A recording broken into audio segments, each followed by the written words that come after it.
Correctional Services says former President Jacob Zuma will remain in hospital.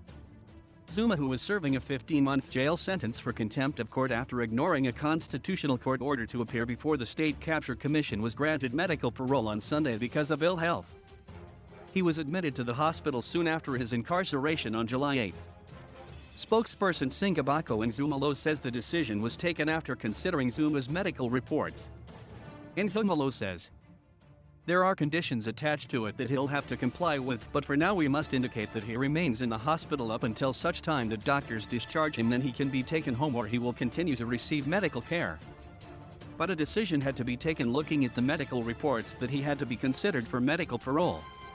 A statement from the Justice and Correctional Services Department says that the medical parole's eligibility for the former president is impelled by a medical report received by the Department of Correctional Services.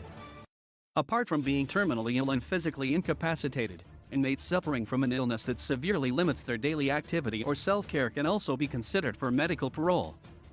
The former president will be expected to abide by some of the conditions during his parole. Medical parole placement for Mr. Zuma means that he will complete the remainder of the sentence in the system of community corrections, whereby he must comply with a specific set of conditions and will be subjected to supervision until his sentence expires. However, in the wake of his parole, opposition parties have questioned the basis of Zuma parole.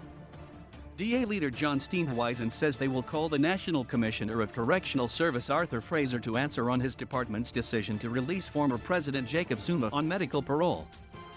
Zuma, who is serving a 15-month jail sentence for contempt of court after ignoring a constitutional court to appear before the State Capture Commission, was granted medical parole because of ill health earlier this afternoon.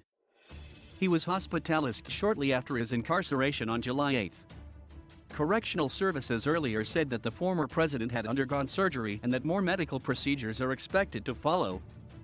Steenhuisen says the decision is more political than based on medical reasoning. The president Cyril Ramaphosa should have had the backbone to offer a presidential pardon, rather than going to the charade to like we have seen with Shahbaz Sheikh, who is still fit and well today, but he was given medical parole many years ago, when it was clear that there was no real case to be made.